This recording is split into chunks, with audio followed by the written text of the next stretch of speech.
Foreign Affairs of Brazil, Minister of Social Development and the Fight Against Hunger here in Brazil, Secretary General of International Development Cooperation of Spain, a representative secretary from the Ministry of Finance of Brazil, 19 ministers from Africa, 25 ministers from the Caribbean and Latin America, UNDP resident representatives from this region and distinguished participants.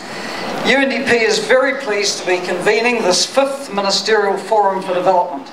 For a number of years now, the Forum has been bringing together social policy ministers from across Latin America, and the Forum has always been supported by the government of Spain, and I thank Spain for its support again this year. But this year too, the Forum breaks new ground in bringing ministers from this region together with ministers from the Caribbean and from Africa for what promises to be a fantastic South-South exchange of experiences and ideas about the interaction between fiscal and social policy. We're very honoured to have with us today Brazil's Minister of Foreign Affairs and Brazil's Minister of Social Development and the Fight Against Hunger, as Brazil's own success in turning the tide on both poverty and inequality is providing inspiration to policymakers around the world who are seeking to meet national development goals and the Millennium Development Goals too. There is an excellent concept note prepared by Clarissa Hardy for this forum, entitled Fiscal Policies for Social Sector Development. And it argues that a major strategic debate should be had on the types of social policies which are needed and how they can link up with economic policy which underpins the defeat of poverty. Fiscal policy, through which governments make choices about what to spend on and how much, also has a significant impact on social policy outcomes.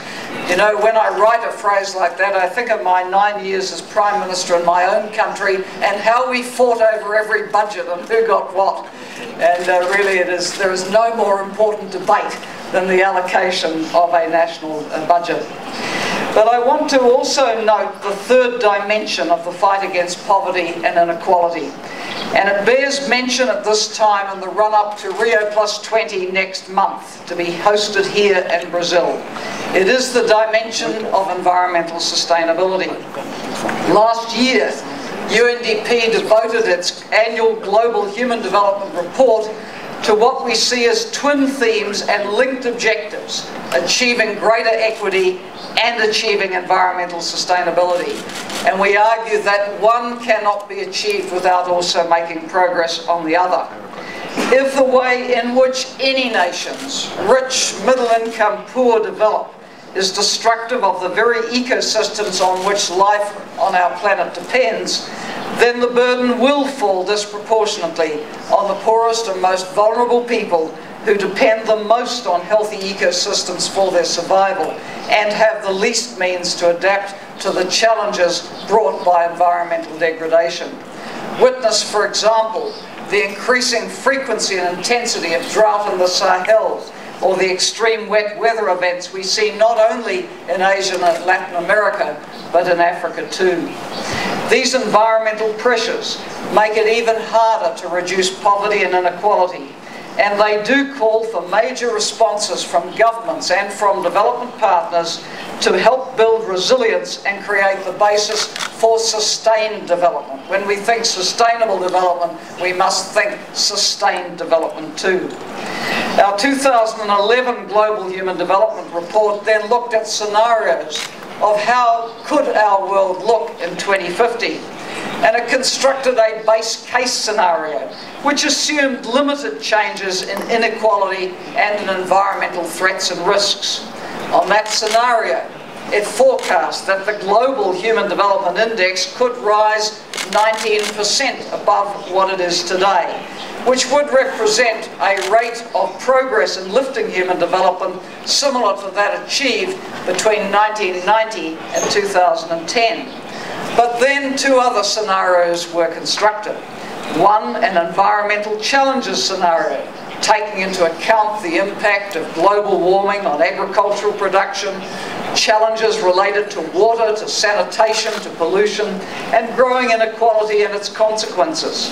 Under that scenario, the increase in global Human Development Index was predicted to be 8 percentage points lower than in the base case and 12 percentage points lower in South Asia and Sub-Saharan Africa. But then they constructed a worse scenario.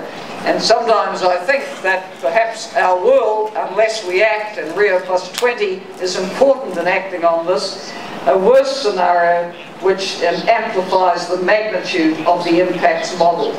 And that suggests that Global Human Development Index could be 15 percentage points lower than the base case, with the most dramatic impacts being on Sub-Saharan Africa and South Asia, seeing human development progress slow to a crawl and actually regress in some places. So there is a compelling need to stop that scenario materialising, and I hope there will be a focus at Rio+20 on that. The insights we gain from these scenarios and the insights UNDP gains from working alongside developing countries around the world over many decades have encouraged us to promote what we call triple win policies, which simultaneously take forward economic, social and environmental objectives.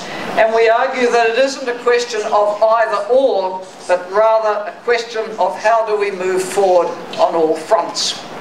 We are encouraged in our advocacy by the words of President Dilma Rousseff at the World Social Forum in Porto Alegre in January, when the Presidenta said, not only is it possible to grow and to include, protect and conserve at the same time, but also truly equitable and sustainable human development requires that we do so. And we've also been inspired by countless examples of innovative triple win policies at work around the world now, where governments have gone out of their way to design sets of policies which meet objectives across the strands of sustainable development. And of many examples, let me select just 3.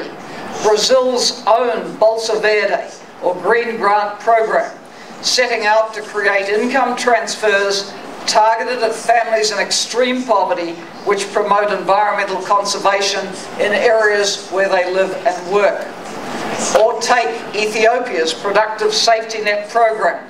To date it has provided income and predictable food supply to more than 8 million beneficiaries in 300 food insecure districts. And those participating are working on environmental conservation, water management and terracing, all building greater resilience for the future.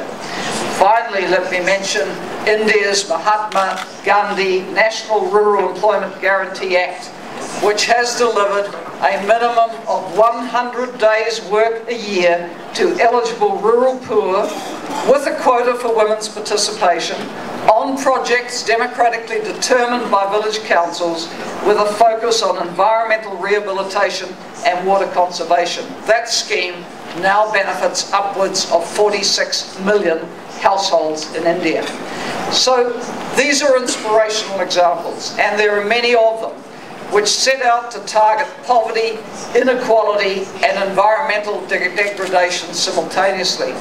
Taken to scale, they do have the power to transform lives and prospects of people, communities and nations. It is to be hoped that Rio+20 will be a showcase for these innovative policies, and that post-Rio we will see much more knowledge sharing about and capacity building for such policies. The objective here is sustainable human development. How to create the conditions for every person on this earth to have a life free of hunger and want, to be able to be educated, to have decent shelter and work, access to health services, and the genuine freedom to live lives which they value. This broader definition of human development is about far more than GDP per capita. Indeed, that tells us remarkably little about the state of society, particularly where gross inequity prevails. UNDP's Human Development Index was devised 22 years ago to provide an alternative to what we call the tyranny of measurement of progress by GDP alone. And so the Human Development Index incorporates those indicators for health and education alongside those for income. But even so, we are now challenged to incorporate the element of environmental sustainability in the index, appreciating the relationship between human development and the ecosystem in which it occurs. Just as the Human Development Index has been able to be adjusted for equity and for gender equity, so it must be possible to adjust it for environmental sustainability. Debate around this issue of how to measure sustainable development will be the focus of UNDP's major side event at Rio+20. At the core of our approach is the belief that environmental unsustainability holds back the reduction of poverty and inequality. And we argue that the persistence of inequality at high levels in many developing countries is making it more difficult to reduce poverty. A major essay on income inequality and the conditions of chronic poverty in a recent publication we've issued brings together evidence for that proposition, asserting that high and rising inequality also reduces the likelihood that economic and social policies fostering inclusive growth and human development will be delivered and implemented. For instance, it says, richer groups may secure economically inefficient advantages, such as regressive taxes or an allocation of public funds for their own interest rather than that of the country. Yet locking in high and rising levels of inequality in this way is to condemn communities and nations to higher levels of crime, disease, poverty, and even conflict than would otherwise occur. It is also linked to weak growth and to stalled progress on reaching development goals overall. Our report further asserts that for countries with chronic and extensive poverty and long-term anemic growth, policies which address poverty reduction at the margins will be grossly inadequate. If growth is unable to generate domestic resources, it is unlikely to generate the resources needed for measures which can protect economies against the effects of external or domestic shocks. This brings us back to the core question before this forum: how to link the social policy objectives of reducing poverty and inequality to the design of economic and fiscal policy. The proposals UNDP is making for doing that fall into three categories, and I will comment only very briefly on each of them. The first, inclusive growth and the expansion of productive employment. Specific policy measures need to identify new sources of growth which are job-rich. They need to bring the poor and the excluded into the economy. The kinds of employment schemes I mentioned in the triple win category are good examples of that. And there's a need to invest in people, in human capital, through education and skills training, health services and nutrition. Our second major point, the importance of the redistribution of income and assets. And special measures can include investment in social protection, so important here in Brazil in tackling both poverty and inequality. Social protection has huge potential benefits to provide an income floor, to provide access to opportunity and security, to reduce inequality, and to build resilience to shock. And then also supporting asset building and protection and the provision of microfinance services. Social protection and employment schemes and their design can open the door to financial inclusion of the poor, especially if the income transfers use the banking system or some variation of it. Financial inclusion helps people smooth their income and facilitates savings.